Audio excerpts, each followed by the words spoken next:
The issue that inspired me the most was recycling. I think that we can do our part with recycling and repurposing and reusing to save our planet. Fashion is a very high pollutant for our earth. We need to think about ways that we can repurpose and reuse and rework our fabrics, our garments that we're not using anymore. I think that's very important.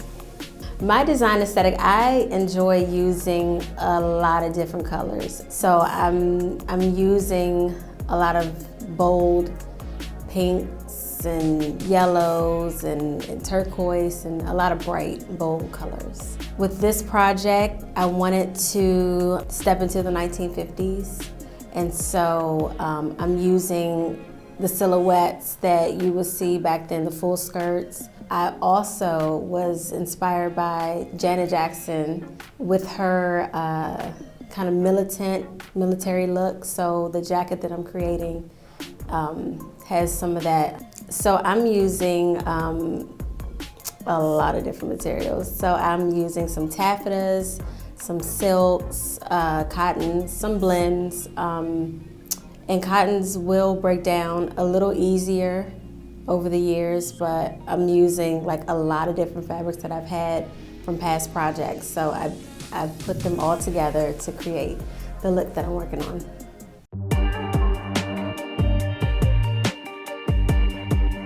I chose air pollution because I'm a fashion designer. Even though I sew everything by myself and I do everything by myself, manufacturing is a big problem. Anywhere there's big production, whether it's for cars, whether it's for clothes, whether it's for anything, when it comes to the factories, the sweatshops, that's what they're called, where they're big factories, but they have bad conditions. I chose to do a combination of recyclable goods as well as unconventional. I wanted to use face masks because it is the most materialistic thing that I could think of when it comes to air pollution. The correlation to air pollution and mask is spot on.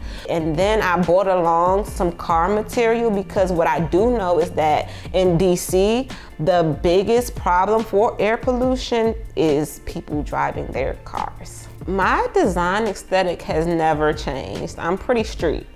It's never gonna get formal. It's always gonna be like street formal, you know? Like I always try to just think of how can I make this street design this way? Or how can I make this street design that way? Stuff that you can just throw on every day, any day. You can dress it up, you can dress it down.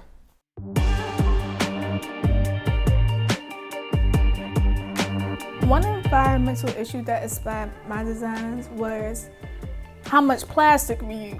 Every time I think about that, I'm just thinking about how much do we waste a day?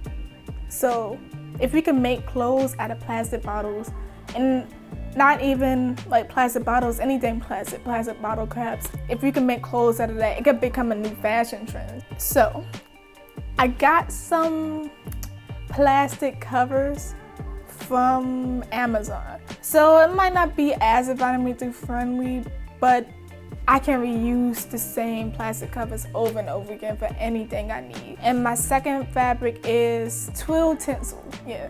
So it's a sustainable fabric. It's made from rayon, I think. It can be broken down easily. Before this project, I didn't recycle. But after this, now I recycle. So because I want to do my part some way, like put in some plastic bottles in. I don't want to mix them all together. I want to try to help the environment if I can. I want to show off a lot of like the female body, but not too much. I like designing clothes that are like sexy, like show off a little skin, a lot of skin, but not too much. That makes you look good for everybody, and like I want people to look at it and be like, wow, that's really cute. I said, I don't know if I could wear that outside though, but that's really cute. I want them to look at it like that. Littering has been one of my biggest pet peeves. I cannot stand to see people throw trash on the street, on the sidewalk, or in the gutter, when there's literally trash cans everywhere we go. So the unconventional materials that I use for this project would be actual literal waste and garbage, trash. So I'm walking my neighborhood, I'm walking Malcolm X, MLK, all around Congress heights, and I'm actually literally picking up trash from my neighborhood and using that to incorporate into my design. So while I'm speaking about a issue that affects the environment, at the same time, I'm cleaning up my neighborhood while I'm doing it. So my design aesthetic, I think, I would say it's very classic, mostly formal, but I think it's really heavily influenced by my methods and my approach at some of those classic looks. Pocket placement, pattern placement, thread color. I have a very, very keen eye for bold prints and colors. And so typically, even when I'm doing something that's very conservative, I always like to incorporate some kind of pop of color or print that would not be normally found in a garment like that. So all those different approaches, I think, make my clothes stand out different. What I love about this project is I have full creativity. So whatever it is that I can imagine that I can come up with, CAH is allowing us to do. And so as a designer, I get to make whatever I want. And that's for any fashion design, that's the greatest moment ever, to make what you want to make.